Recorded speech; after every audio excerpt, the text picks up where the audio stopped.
Although D&D is typically played with 4 to 6 players and 1 Dungeon Master, it turns out that playing D&D with 1 player and 1 Dungeon Master is a really interesting and fun way to play this game. In fact, playing one-on-one D&D offers a lot of advantages over playing a traditional group-based version of D&D. Certainly playing D&D with a larger group is the default way to play D&D, but I urge you to try one-on-one D&D as a different way to enjoy the experience of playing this game that we love so much. If you want to see an example of what one-on-one D&D looks like in play, check out the series of videos that myself and Enrique Bertran did, in which we played through the adventure Dragon of Icespire Peak, the adventure that's inside the D&D Essentials kit. It was a really fun campaign. I think you'll enjoy the videos, and it's a great example of what playing D&D one-on-one can look like. There are a lot of advantages to playing one-on-one D&D. For one, it's a lot easier to do the scheduling.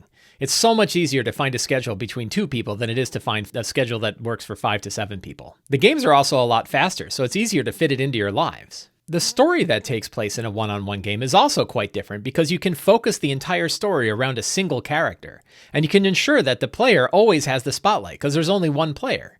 So the whole game becomes a lot more focused on 1 character and their choices and what they want. You can also tailor the kind of game that you're running around the desires of the player. If the player enjoys more exploration and role-playing instead of combat, you can kind of focus on those elements.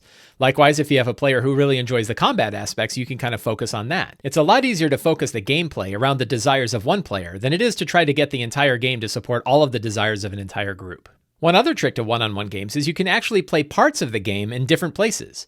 Scenes of role-playing or general investigation in which you're not actually rolling dice or you don't need miniatures or maps or anything like that, you can basically do that anywhere. You can do it while out for a walk or inside of a car. You can play a lot of the portions of a D&D game just about anywhere as long as you and the other person are there and have the desire to play. There's actually a model for running one-on-one games that I call the Sherlock Holmes model, in which we break D&D down into 3 different kinds of gameplay that we can play in short amounts of time and play just about anywhere. It's a unique way to play D&D that really fits well into the lives of 2 people. I put a link for how to do that in the show notes below. So how do you play D&D one-on-one, and what are some tips for doing so?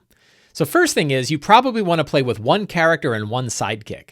So even though you have 1 player, that player is actually controlling 2 characters. They have a main character who's the main character of the entire story and the character that they're going to focus most of their time and attention around. And then there's a sidekick. There's a few ways of using sidekicks. The D&D Essentials kit includes rules for building sidekicks, small, lightweight, miniature characters that can sit right alongside your main character. The book Tasha's Cauldron of Everything also has rules for running sidekicks, and you can use either of those. But even easier is just build a second character.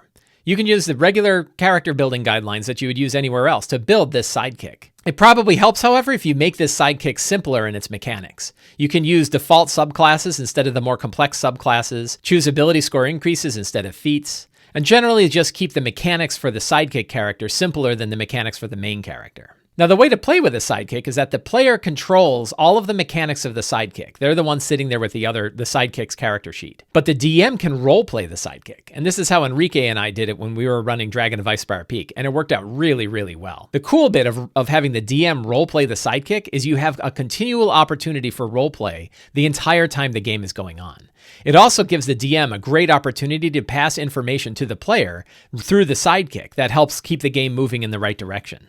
One thing to keep in mind is that adventures often run a lot faster when you're playing one-on-one than they do with a full group. This makes sense because there's a lot fewer turns, there's a lot fewer players jumping in to make decisions and things like that. So when you're running a one-on-one game, be prepared for the game to run a lot faster. And for a lot of people, that's absolutely ideal. Games that typically take 2 to 4 hours might only take 1 or 2 hours instead.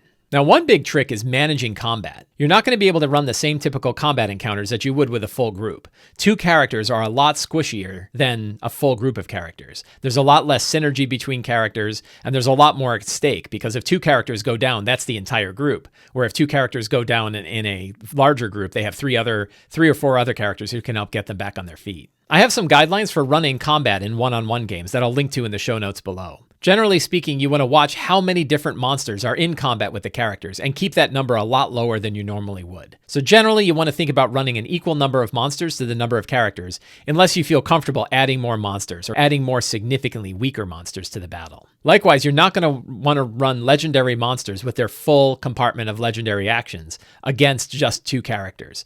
Legendary actions are there to help a legendary monster face off against an entire group. In this case, I would probably reduce the legendary actions to 1 or even 0 when they're facing only 2 characters. That's generally only going to take place if you're playing in a higher level game. When you're running published adventures that don't expect you to be running with only 2 characters, you're going to want to take a careful look at the number of monsters that they're throwing in front of the characters and the size of those monsters. Generally speaking, you can reduce the number of monsters that the characters are going to face to at least half and maybe even a little bit more to make sure that the battles aren't going to be completely one-sided in favor of the monsters. Likewise, if they're facing off against one really powerful foe, you might need to reduce the amount of attacks or the amount of hit points that monster has when facing only 2 characters. Playing one-on-one D&D is a really fantastic experience. It's a great way to enjoy this game. At first, you might be kind of weirded out by the intimacy of this game or feel that it's going to be uncomfortable. I urge you to get past that. It's really not nearly as uncomfortable as you think, and the minute you get into it, you're just playing D&D with your friend. It's a really outstanding way to play. It's a great way to share a story, and I highly recommend it. I hope you'll give it a try. If you enjoyed this video, you can help me out by subscribing to the Sly Flourish newsletter, supporting me directly on Patreon, picking up any of my books, or subscribing to my videos here on YouTube. Thank you very much and have a great day.